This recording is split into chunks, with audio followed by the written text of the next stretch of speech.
Good day, gents, and welcome to another episode of Father's Fire. My name is Jody Sedrick, and every week we get together to explore the joys, the challenges, the triumphs, the sorrows, and yes, the fun of being a dad. And I tell you, this week has been an amazing week. I had some amazing opportunities to talk to different men throughout the week, in particular three, actually four, that really had an impact on my week.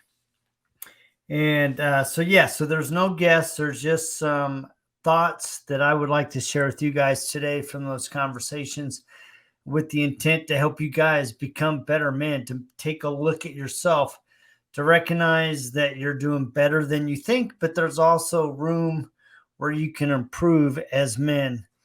I early in the week had a great conversation with a young man who's struggling in his marriage, and he's trying to figure out how he's going to rebuild and recapture and fight for that which has been lost. And he's really struggling, and he's working through it. And I gotta commend him for it's just like, you know what, I'm not giving up. I'm leaning in. I'm gonna figure out what I need to become to help this relationship. And one of the things that kept going through the back of my mind is, it's going to take time. And I expressed that to him. It's going to take time to repair and rebuild that relationship. And some days, some hours, you're going to succeed and you're going to feel like you're on track. And then in the same breath, something's going to happen that's going to make you feel like you've stepped back and you're not succeeding in your attempt to make it right. I've really been thinking about that conversation a lot, as well as had the opportunity to, we have a very dear friend, Phil and Cassie Johnson. I'm hoping to have Phil on as a guest. They have a child who was born with some very heavy health challenges, one of which being spina bifida. And I tell you, it has been humbling to watch them rally around each other, to rally around their son, to pull their family together, and to lean into their family. And this week, they were up here in Boise on vacation, spending time with my business partner and good friend, Dave Watson, and his wife. And unfortunately, their son got pneumonia, and he had to be life flighted down to Salt Lake City to the children's hospital down there. And when we got the news, I reached out to Phil, and I said, "Hey, brother, what can I do? What can we do?" Not sure exactly if there was anything we could do, but I wanted to let him know that we were here for him and his family. And he said, "No," he goes, "have to drive down to Salt Lake. I mean, it would be really great if I had somebody to drive with me, but other than that, I'm not sure." And I'm like, "Oh, you know what? I can drive with you because, I can fly back home." So I raced to get things together, and I met him where I was going to park my car, and he and I took the 4.5 hour drive down to Salt Lake. And I tell you, we just had a fantastic conversation. And in that conversation, he shared with me how he had made some decisions in trying to help his family that had actually put them into a more challenging situation.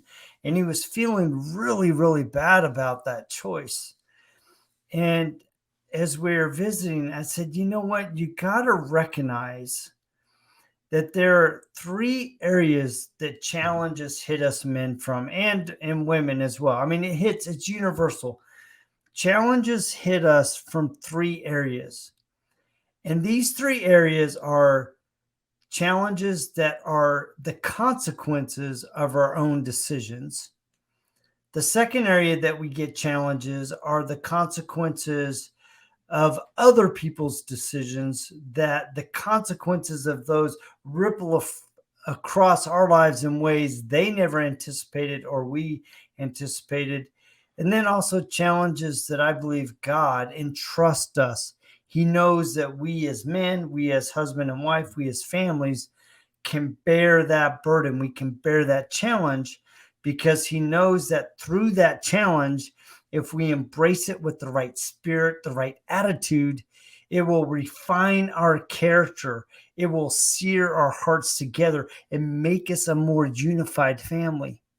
So, how we deal with each one of these challenges really determines the kind of man that we will become. And recognize, dude, I'm not perfect.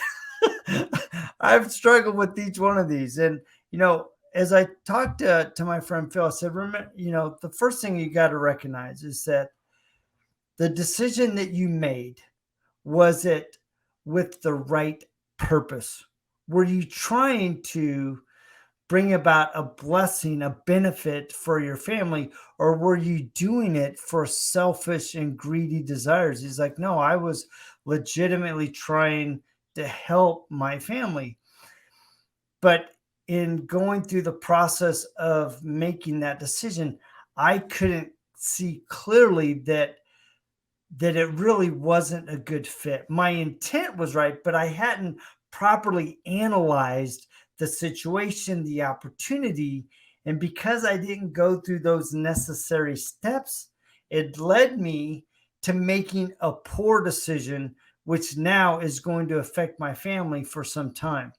And so now he's dealing with the consequences of those decisions. And I'm sure each one of you men have gone through that. You've made a decision on impulse, or you think you're on the right track, and there are consequences, both good and bad, to that decision. And we get to own those decisions. And sometimes it's really tough when we've made a bad decision. Sometimes working out of that decision can be a real challenge. The other area is the consequences that come from the decisions of other people, right? Your kids are going to make some doozies of decisions, possibly, that could affect you and your family for a long time. It could put you in financial challenges, it could put you in emotional challenges. You could have a situation where, your employment, things that are going on in your business, they make cuts. Those decisions are made by somebody else, but they're affecting your life. You have the consequences of how you're acting within your marriage, right? How is she acting? How are you acting? The only thing that you can really control is how you are acting, right? And how you're responding to the way that he or she's acting in your life, right? So I think it's important to recognize that in the first two areas, those consequences are brought about by people's choices, by their decisions to do something or not to do something.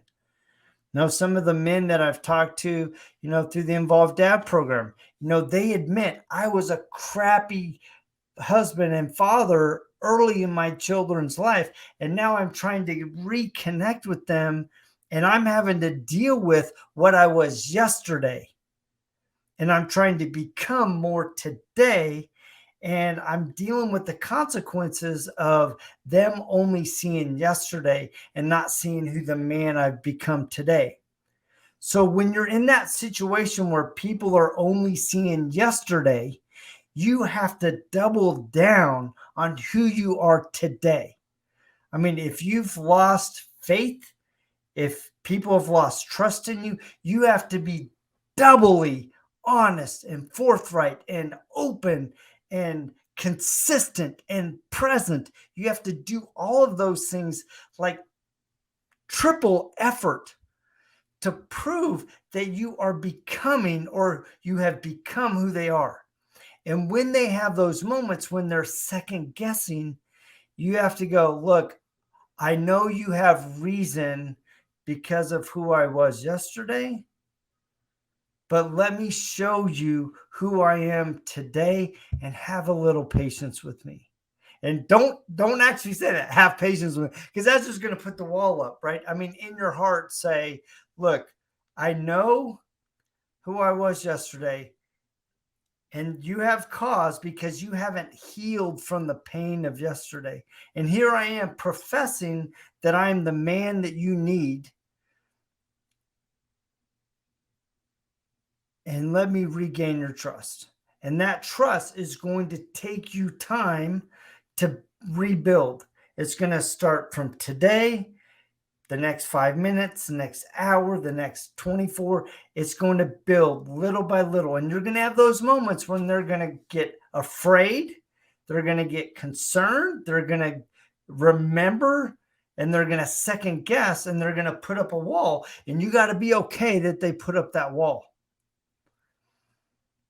And you got to allow them, by watching your consistent efforts, you get to allow them to take down brick by brick that wall that they've put up over a season of time, which may be months or years. I'm not sure, but you got to allow them the process of regaining that trust. And you got to dig into your own patience of going, you know what? I got to own what I was, but more importantly, I got to own what I am today and how I'm going to respond and how I'm going to consistently be there through this next phase of our growth, both me as an individual, but me as a couple or me as a family.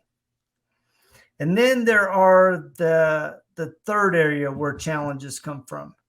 And that is, quite frankly, the area where God is giving you challenges that he thinks you and your family can handle. So like I told Phil, I said, for whatever reason, God trusts you and Cassie with this sweet little boy that has so many health challenges.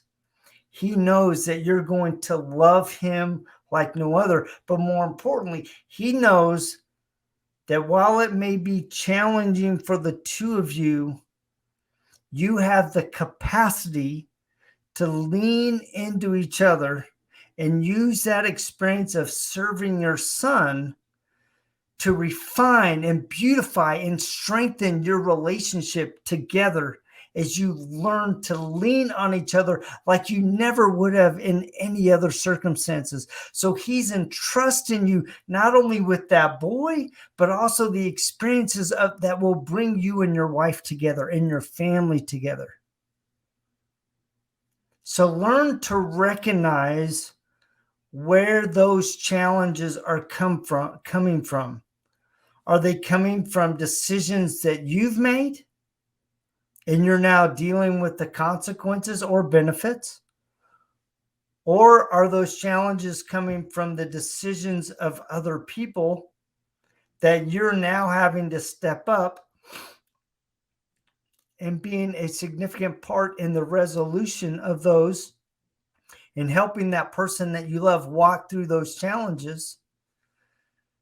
And in the process, becoming a little bit more empathetic, loving, and kind, and hopefully building up a foundation of even greater strength and trust in your leadership as a father, a husband, or a friend.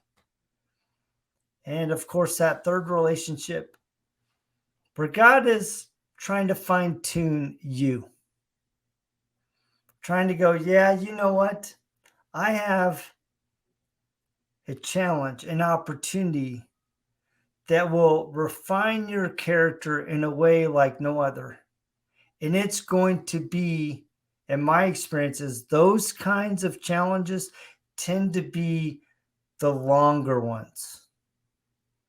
The ones that happen over a season, over years, that cause you to look inward at who you really are. But they also cause you to look upward in a spirit of faith, trust,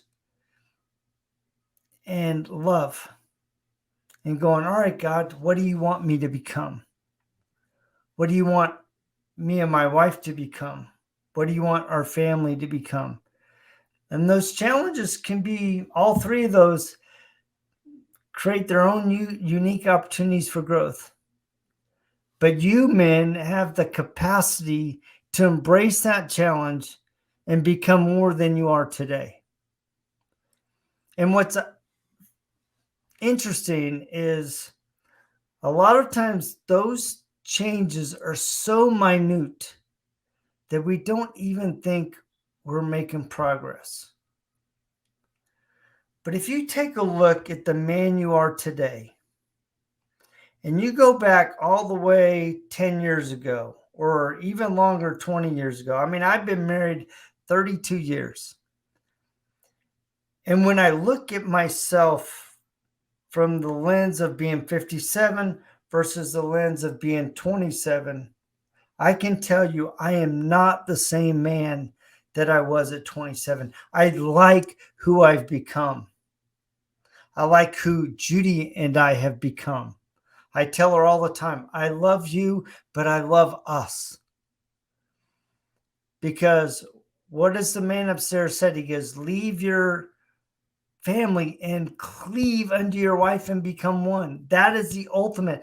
Can you get to the point where you say, I love us? That is the ultimate refinement of your relationship, when you can say, I love you, sweetheart, but more than anything, I love us. I love what we are. I love what we do. I love where we're going. I love what we've become in the process. And I appreciate that you've taken that journey with me and with us so that we could become that. And two more final closing thoughts. While I was driving down with Phil, I had a friend call me, my good friend Sean Hart, and he and I had scheduled to have a little conversation earlier in that day. And I said, hey, man, I can't make the time for you right now. I have a friend. I'm driving with him down to Salt Lake, and his son's been life flighted, so I need to spend some time with him. And he's like, oh, bro, that is so nice of you. And I said, no, it's not, to me, it's not a big deal. But I did say this. I said, you know what? I may not have a lot of money, but I do have time. And so I'm giving him my time. I think a lot of times we as men get caught up in so many times in what we don't have,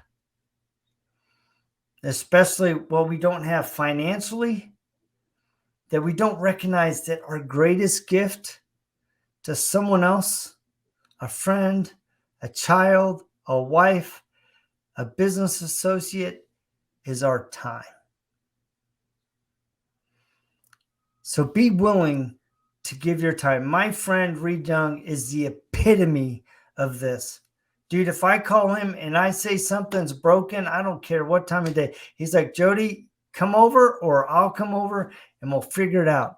The guy gives me his time all the time. The reason why my boat's fixed is because he gave me his time, his knowledge, his patience with me as I tried to help him troubleshoot and fix it. Your greatest gift to anybody, guys, is your time.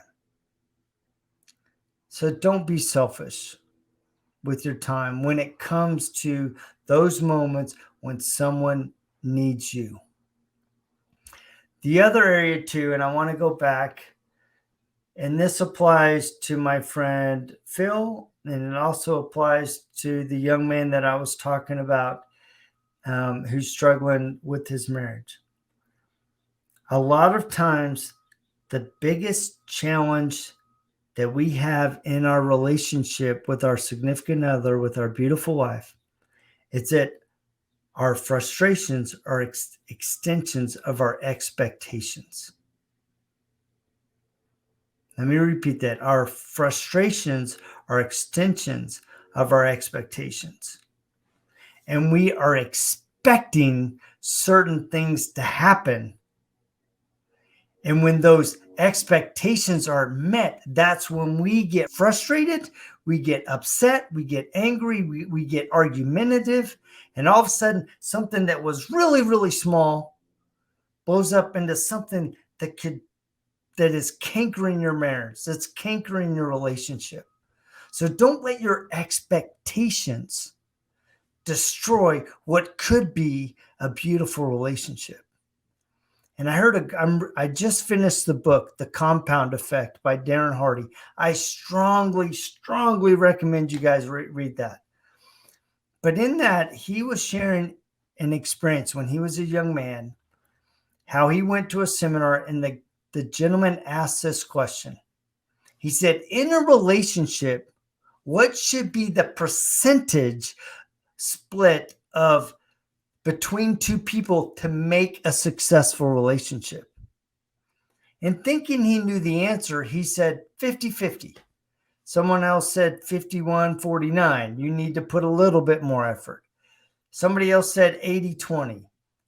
When I heard that question as I was listening to it, I'm like, well, I've always thought 120. I'm putting in 120, right? And she's putting in 120. We're doing everything to make it happen. But he said this: the expectation should be 100-0.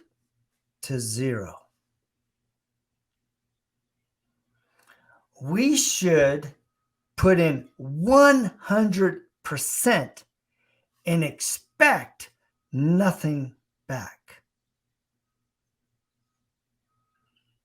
That is a mind-boggling concept. But when you think about it, when you first started dating the woman of your dreams, you were in 100. You were hoping that she would respond, but the expectation was 0. You were doing everything to lean in to prove that you were the man of her dreams, her shining armor, that you guys could build something together. You were putting in 100. If she called you late at night, you got on the phone and you talked all night. If she lived far away and she said, hey, I got 2 hours, do you want to drive over and see me? You would have taken the 2-hour drive to spend 2 hours with her. When you have the expectation that I'm given 100, I have a servant's heart, I'm going to make you feel like the queen of my life. That's when her heart opens up, and then she wants to put in 100 with expectation of 0. And in that process, you begin to build something amazing. So men, what is your expectation? Maybe you need to check your expectation on yourself. And when you do that, maybe it just might open the door to earning that love that you've been seeking for all these years, to that relationship that you've been seeking for all these years. And both of you getting to the point where you can say, not only I love you, but I love us. Guys, thank you so much for taking the time to visit with me. I hope some of these thoughts have penetrated your heart and given you things to think about to help you become a better husband, a better father, a better man. Because that's really the intent, is for all of us to grow and become the men that God intended us to be. I invite you to go check out my book. It's on Amazon and Barnes & Noble. Learn to Dance with the Currents of Life When You Feel Like You're Drowning. I think you'll like it. I'm also working on my second book, the book about faith, and how faith is a lot more harder than I think we give it credence to. And so anyway, I want to thank you so much for joining me every week. Please remember to like, share, and subscribe. We will check you same time, same bat channel, right here on Father's Fire. See ya!